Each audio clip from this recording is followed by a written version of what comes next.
Fully automatic வெஹிக்கிள்ஸ்லாம் போய் பார்த்தீங்கன்னா கியரே இருக்காது. ஆனால் அதில் ஒரு பிக்கப்பே இருக்காது.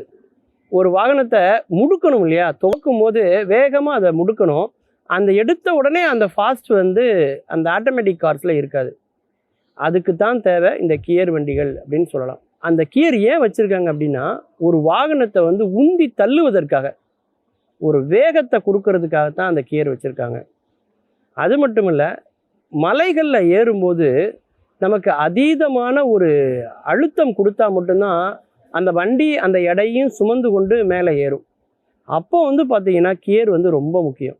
அதிலும் குறிப்பாக ஃபஸ்ட் கியர், அந்த முதல் கியரில் போட்டால் தான் அந்த வண்டியை வந்து உந்தி தள்ளி அந்த மலையில் அந்த வாகனத்தை ஏற்ற முடியும். அதுக்காக தான் அதை வச்சுருக்காங்க. அது மட்டும் இல்லை, ஒரு வாகனம் ரொம்ப வேகமாக போகிறதுக்கும் எது காரணமாக இருக்குது அப்படின்னா இந்த கியர் தான் காரணமாக இருக்குது. இப்போ first gear, second gear, third gear, fourth கியர்னு சொல்லுவாங்க. ஒவ்வொரு கியருக்குமே ஒரு குறிப்பிட்ட அளவு வேகம் இருந்தால் மட்டும்தான் அந்த வாகனம் வந்து மிகச்சிறப்பாக செயல்படுது, இயந்திரத்தை நம்ம சரியாக இயக்குறோம் அப்படின்னு அர்த்தம். அப்போ 3வது கியர் 4வது கியர்லாம் போயிடுச்சுன்னா வண்டி வந்து மிக அதீத வேகத்தில் அது போகும். அப்படி அதிவேகமாக ஒரு வாகனத்தை இயக்குவதற்கும் அந்த கியர் வந்து ரொம்ப ரொம்ப தேவைன்னு சொல்லலாம்.